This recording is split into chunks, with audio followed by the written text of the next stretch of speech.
लेकर सियासत लगातार जारी है। अब पुलिस चौकी का निर्माण किया जा रहा है तो उसमें भी कुछ नेताओं को दिक्कत हो रही है। हम बात कर रहे हैं एआईएमआईएम के सांसद नेता असदुद्दीन ओवैसी की, जो पहले तो इस पर सवाल खड़े कर रहे थे, राजनीति कर रहे थे। जब इससे भी बात नहीं बनी तो जिस जमीन पर पुलिस चौकी बन रही है उसे वक्फ की ही बता दिया। लेकिन उनके इस दावे को ज्यादा देर नहीं हुई थी, डीएम ने उनके इन दावों की हवा निकाल दी। क्या कहा गया है डीएम की ओर से उनके दावों को लेकर, इस रिपोर्ट में देखिए।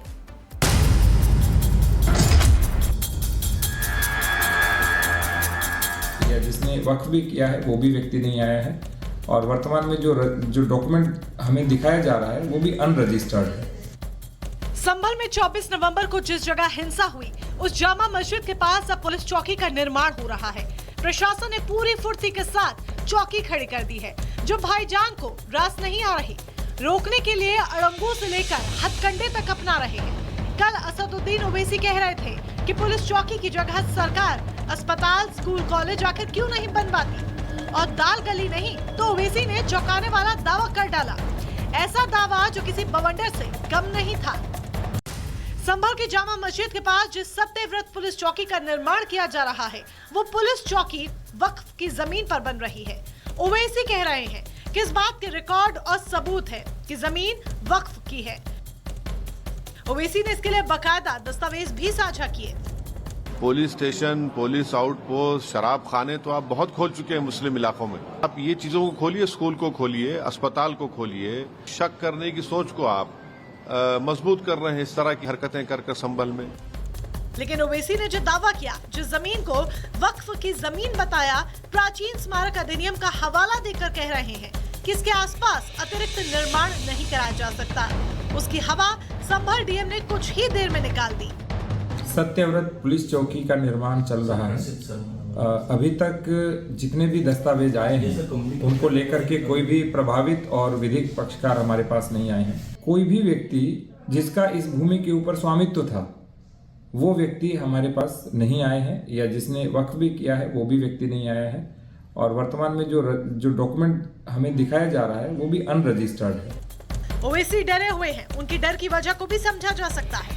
लेकिन सीएम योगी के आदेश पर सत्यव्रत की नींव डल चुकी है, क्योंकि सतयुग में संभल को सत्यव्रत नगर के नाम से भी जाना जाता था। इसलिए मस्जिद के सामने सत्यव्रत नगर की नींव पड़ना भी ओवैसी को परेशान कर रहा होगा। Bureau report, Republic Bharat. Owaisi शायद इसलिए भी डरे हुए हैं क्योंकि सत्यव्रत चौकी का निर्माण हो रहा है, और इस नगरी की बात करें तो कलयुग नहीं सतयुग में इसे सत्यव्रत के नाम से जाना जाता था। अब किसने क्या कहा आपको ये भी बता देते हैं। असदुद्दीन ओवैसी की बात करें तो उन्होंने कहा है कि जहां पुलिस चौकी बन रही है वो वक्फ की जमीन है। ये बड़ा दावा उनकी तरफ से किया गया, और उन्होंने ये भी कहा कि वक्फ नंबर 39A है जमीन का वक्फनामा, जिसका उन्होंने एक तस्वीर भी शेयर की ट्वीट कर। मुस्लिम समाज ने जमीन वक्फ को दान दी है, ये भी उन्होंने दावा किया। अब आपको बताते हैं डीएम ने क्या कुछ कहा। संभल डीएम ने बताया कि वक्फ की जमीन पर पुलिस चौकी का निर्माण नहीं हो रहा है, ये जमीन वक्फ की नहीं है। जामा मस्जिद के सामने बनी जमीन वक्फ की नहीं है, साफ तौर पर उन्होंने ये बात कही है। और इसके अलावा मस्जिद के सामने वाली जमीन के जो दस्तावेज हैं उनको भी उन्होंने गलत ठहराया है। अब हिंदू पक्ष का क्या कहना है वो भी आपको बताते हैं। पुलिस चौकी जमीन पर कश्यप समाज का दावा है। कश्यप समाज ने कुछ तस्वीरें भी और ज्ञापन भी सौंपा था, और साथ ही कश्यप समाज ने इस जमीन को लेकर कहा था यहाँ पहले आंवले का पेड़ भी था और यहाँ पर पूजा पाठ भी होती थी। हिंदू पक्ष ने जमीन को लेकर प्रशासन को ज्ञापन भी सौंपा था। ये तमाम बातें अब सामने आ रही हैं, जिससे कि ओवैसी के झूठ का पर्दा फाश हो गया है। 2024 में दर्ज एफआईआर, 25 में बर्क गिरफ्तार। क्या होंगे? ऐसा क्यों? ऐसा इसीलिए क्योंकि 2024 में सांसद जियाउर रहमान बर्क पर एफआईआर दर्ज की जाती है। बिजली चोरी का मामला सामने आता है और पहले से इस मामले में घिरे हुए बर्क की मुश्किलें अब शायद और बढ़ने वाली हैं, क्योंकि बिजली विभाग अब उन पर शिकंजा कसने की तैयारी कर रहा है। इसलिए ऐसा लग रहा है कि मामला जैसे साल 2025 सपा सांसद जियाउर रहमान बर्क के लिए अच्छा नहीं होने वाला है।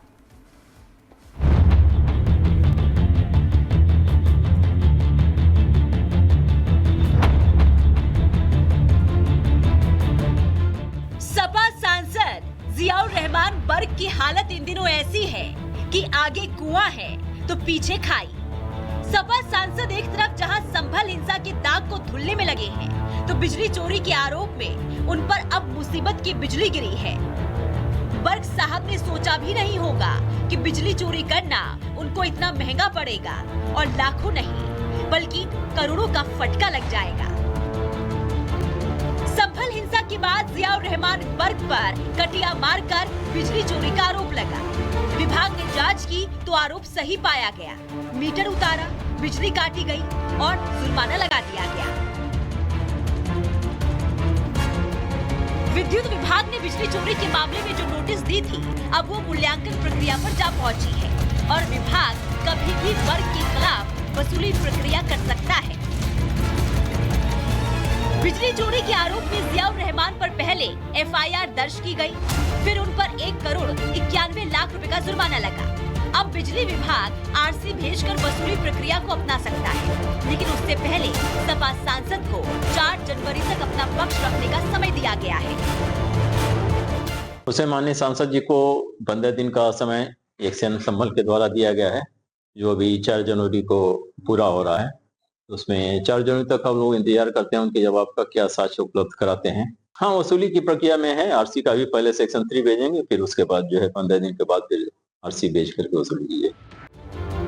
सपा सांसद के लिए बिजली चोरी मुसीबत कैसे बनी वो भी जानिए।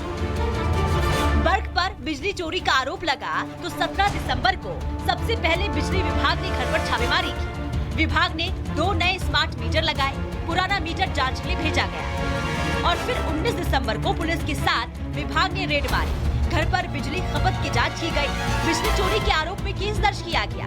1 करोड़ 91 लाख का जुर्माना लगाया गया और फिर 26 दिसंबर को दोनों जब्त मीटरों की जांच की गई। बर्ग का प्रतिनिधि मौजूद रहा। सिर्फ बिजली चोरी का मामला ही सांसद बर्ग के लिए मुसीबत नहीं बना है। बर्ग पर 24 नवंबर की हिंसा में शामिल होने का आरोप है और इस मामले में भी एफआईआर दर्ज की गई है। अब ऐसे में अगर वो दोनों ही केस में दोषी पाए जाते हैं तो उनको कठोर सजा हो सकती है। Bureau report, Republic Bharat.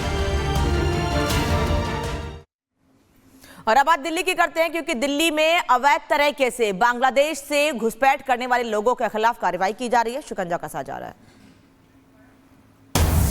और बड़ी खबर आपको बता दें इससे जुड़ी हुई कि दिल्ली में बांग्लादेशी घुसपैठ पर बड़ा खुलासा हुआ है।